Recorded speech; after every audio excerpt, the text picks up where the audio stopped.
Bai, Jonander, eta azkeneko galdera. Gaur egun politika orokorrean, hoberako bidean eraldaketa nondik etorriko da? Adibidez, natura entzun eta patxadatik, eta adibide bezala jartzen dizute politika gintzan Pepe Mujikaren bidetik, Jose Mujikaren bidetik, edo digitalizazioa, azkartasunetik, dirua, kontsumotik, eta bueno, alor horretan Trump bera da, ez, eredu bat. Nondik etorriko da eraldaketa hoberuntz?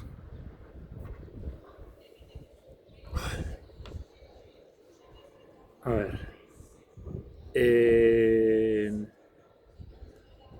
Ni naiz txurila edo beltza sinisten duen bat.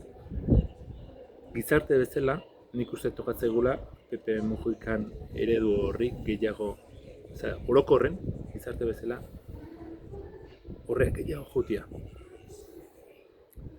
Baina joera izan du da, askotan, landa eremukok eta baserri mundu honek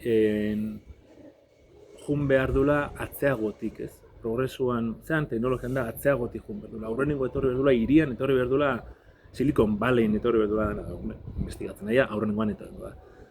Baina nik uste, baita ere, teknologian eta digitalizazioan ere, aprobetxatu daitezkela gauza honak, eta horren beharra ere edukiko dula landa eremuak dudik gabe. Zeratik, adimen artifiziala landa eremun ere implementatu beharko du modu batea edo beste da. Baina beti hori, nolabait utziko nuke Pepe Mujikak bizitza ulertzeko eta natura horri entzutzekoa balore mailatan bai berko deula, eta balore horiekin aprobetxatu teknologiak eta digitalizazioak dakazkin onurak. Baina beti balorek edukita naturai entzuten, baserritarrai entzuten, eta gure lurra zaintzen. Balore maila bai utziko nuke, zenbait diagnostiko ez, baina errezetatu baita ere geixo kalmatzeko veloziade honetan ezin da bizi veloziade honetan, eta bizkatzatzeko gehiago entzuteko, bere gorputzek gehiago entzuteko, naturai gehiago entzuteko, bere bizitza ritmok jeisteko, eta landa eremuan ikustet, landa eremuak nola etengaben dago naturakin, jarek igual egin ez du beharko, eta eguneroko landu behar duen hori ez, natura danez entzun beharra dakoa, bai edo bai. Baina ezin dio muzinin teknologiak eta digitalizazioak eta honek dakarzkin aukera berri ezin dio muzinin. Ezin dio muzinin. Gehien bat, bizitza aldatu egin dalako. Hau da, 365 lanen jarraitu beharko du, seguna bai, baina lana buruz dezala. Atxurra etzan asmatuko naturai entzunez bakarrikan. Atxurra asmatuko zen beharrak ekarri eta beharra eta hori baina beno aztertu dela, kontrastatu dezalak. Landa ere emak ikusten berdala kontrastatu behar alten, askotan endogamian sartzea eta geurietik bakarrikan ikusten dugu, eta nik beti izan dut aiak bezala, nabaltzizketak bezala, alegik bezala, ormaiztegik, herri txikik azkenen antzeko arazok edukiko dugu. Alkarri entzun behar dugu berdin baserritarrai. Baserritarra nik uste askotan, ez da esango beti, baina gehiago partikatu berretxuela bere zinegonak, gehiago alkarrekin soluzio bilatu berretxuela. Esaten dianen, eredu politikan, publiko-pribatuan eredu hau, hainbat egituretan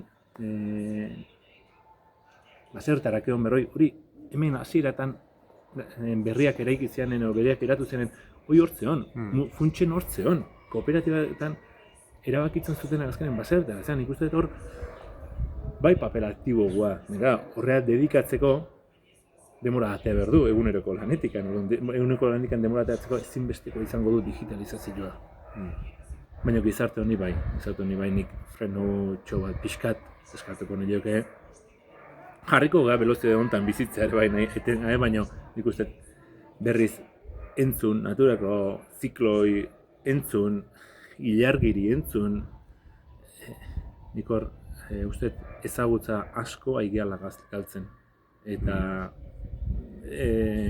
hortxe ikusten da, eta metafora horretako bat horra ondo.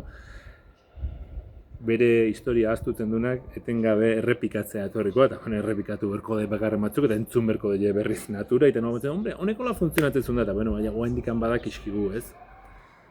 Nik euskeran mundu, nik uste zenbat hitz aidian galtzen. Egunerokotasuna igual ez dialako berrez, baina landa ere mon hitz pila bat aidia galtzen, esateko moduk aidia galtzen, da zuk azken hizkuntza baten ere bai, izteki bat, izteki jamurrizten juten danen, esaldik, esaera zaharrak galtzen juten dianen, bizitza hori ulertzeko modua azken galtzen duzu, hizkuntza bera jaisten nahi dan bezala, ez? Nik hor pena bai emango leake ingelesezko hitz pila bat erabiltzen ditu egunen zehar, ez? Da, segun naizen jarreta zeukaten pena izango ditzake. Eta uste gure eskutan daola, oraindikan horri buelta bat eman, eta liburutan jaso bakarrikan ez, baizik eta berriz martxan jarri ez. Ondo dago, teknologia datorkigu egunero gure mugikorrea berria, gana ingelesa dator, baina uste zuen, aian oendikan erlojua kanpaian bidez zaten da, eta beste adibide bat, osea, hemendik bizi izan duganok, hainbat herritan gertatu da, kanpaia kendu berrau, ordu txikitan. Aian aurrenengo eskaera izan zen, argiak utazunen, argirik gabe gatu ginean baten tximista baten jota, kanpaiak saio baten jotetzuela batzen, aurrenengo eskaerak izan zian, ez kanpaia jarri berriz. Bueno, eskaera horiek izan zian, eta bueno, ez da gure ez da gotan udaletxen esku, baina bueno, esan zitzaien parrokiko eta martxan jarri zen. Uste horrepeak eskatzen dula, ez? Aian baina, zen bezala, Eliza ondila eka, urrutitik ikusten Dotorio, erlojua, baina nik uste dut badala gure parte, ez? Eta nik pixkat kalma hortara berriz bueltatu behar dela iruditzen zait, baino bizkarrik eman gabe digitalizazioa. Eskerrik asko, Jogander. Eskerrik asko. Niretzako plazero bat izan da, aiara etortzea, eta bitu zuek esan bezala, handazarratitik aiara jiste hori, niretzako leheno txirringaz egite ginen guk, handaindarrak askotan, horioko buelta, eta hori kotxean ere, kotxe barruan, handazarratitik aiako kilometro horiek dira, oso politiak. eta gainez aiara heldu eta Elizarekin topo egite, ez? Eliza aurrean. Bai, aiako argazki gehienetan Eliza azaltzen da, eta bueno, azkenen gure parteri izangoa, ez? Sinistin nahi zen, ez izan, bueno, hor gure partere bada eta gure Eliza da, ez? Eskerrik asko, Jogander. Ireneko.